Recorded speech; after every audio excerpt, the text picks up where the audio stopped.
안녕하세요. 9월 22일입니다. 목요일이고요. 오늘은 야고보서 1장으로 가겠습니다. 야고보서 1장 2절부터 4절까지 보시겠습니다. 내 형제들아, 너희가 여러가지 시험을 만나거든 온전히 기쁘게 여기라. 이는 너희 믿음의 시련이 인내를 만들어내는 줄 너희가 알미라. 인내를 온전히 이루라. 이는 너희로 온전하고 구비하여 조금도 부족함이 없게 하려 함이라. 아멘. 야고보 사도를 통해서 우리가 마지막 환난을 당할 때 어떻게 환난을 감당해야 될 것인지, 그리고 환난을 감당하고 나면 어떻게 되는지, 이거에 대해서 야고보가 설명을 해주고 있습니다. 시험을 만날 때 어떻게 해야 될 것인가. 여기서 시험은 유혹과는 다른 거지요. 시험은 테스트를 말합니다. 테스트. 유혹은 물리쳐야 됩니다. 유혹은. 그러나 시험, 테스트는 감당하는 겁니다. 그래서 이건 내가 감당해야 될 시험이냐, 아니면 뿌리치고 물리쳐야 될 유혹이냐, 이것을 분별해야 되는 거지요. 그래서 뿌리칠 것에 대해서는, 물리칠 것에 대해서는 과감하게 물리치고, 그러나 내가 묵묵히 감당해야 될 부분들, 짊어져야 될 부분들에 대해서는 그것을 감당하면서 나아가야 되는 것이 고난 가운데서 우리가 나타내야 될 반응이고 또 태도라는 것입니다. 자, 이렇게 말씀합니다. 너희가 여러 가지 시험을 만나거든 온전히 기쁘게 여기라. 시험을 당할 때 첫 번째 반응이 뭐여야 되냐면 기쁘게 여기라는 거예요. 기뻐하라는 거예요. 시험 당할 때, 시험은 하나님이 주신 테스트다 말입니다. 이걸 감당할 수 있는 사람인가, 감당 못할 사람인가, 성장했는가, 어린아이인가, 이것을 하나님이 확인하시지 않겠습니까? 그때에 인상 팍팍 쓸 것이 아니라 기쁘게 여기라는 거예요. 하나님이 주신 시험은 기쁘게 여기는 겁니다. 왜냐하면 그 이유가 있어요. 왜 기쁘게 여겨야 되는가? 야고보가 이렇게 말합니다. 이는 너희 믿음의 시련이 인내를 만들어내기 때문이다. 이렇게 말씀하는 거예요. 왜 시험을 하나님이 우리에게 주셨는가 하면 인내를 만들어내기 때문이라는 겁니다. 그래서 하나님이 우리의 믿음을 위해서 주신 시험은 그것을 통해서 우리에게 인내를 만들어낸다는 겁니다. 참는 훈련을 시킨다는 거예요. 기다리는 훈련을 시킨다는 거예요. 그래서 이것이 내가 잘못해서 온 어려움이냐, 아니면 내가 잘못한 것이 없는데 하나님이 나를 단련하기 위해서 준 어려움이냐, 이것을 잘 분별해야 되는 거죠. 내가 잘못해서 온 것이라면 빨리 하나님 앞에 회개하고 돌이켜야 되는 것이고, 딱히 잘못한 것이 없는데도 나에게 어려운 일이 닥쳐왔다 그러면 그것은 묵묵히 감당해내야 되는 거지요.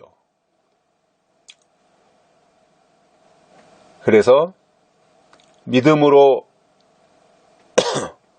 온 시련은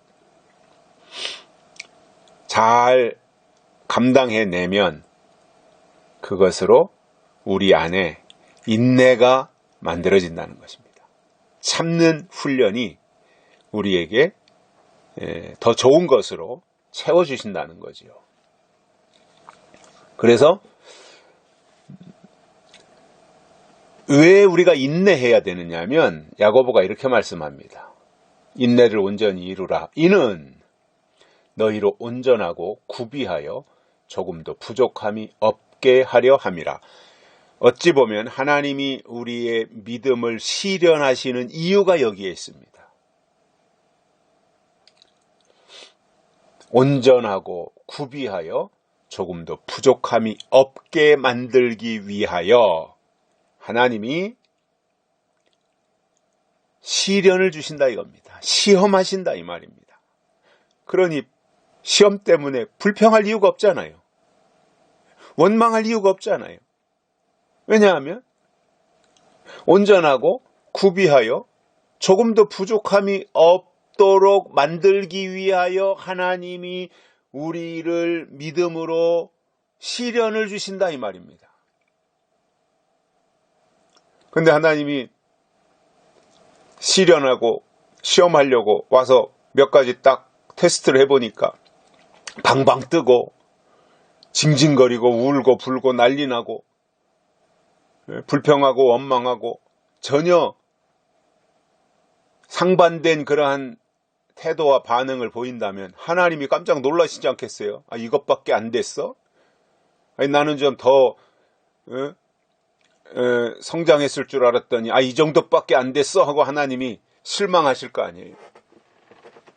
그런데 하나님이 딱 와서 믿음을 시련하고 시험해 보니까 오히려 그 가운데서도 기뻐하고 감사하고 즐거워하고 행복해하고 이러한 반응을 보이면 하나님 보실 때 아이고 내가 생각했던 것보다 훨씬 더 컸네, 훨씬 더 장성했네, 이렇게 하나님이 평가를 내리시지 않겠습니까? 그리고 하나님이 얼마나 흐뭇해 하시겠어요. 욥은 굉장한 시련을 당하는데 정말 생각하고 싶지 않을 정도로 끔찍한 시련을 만나잖아요.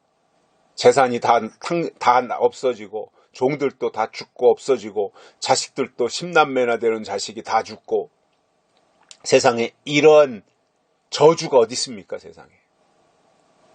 그런데 욥은 한 번도 입으로 범죄하지 않았다 이렇게 말씀하고 있어요.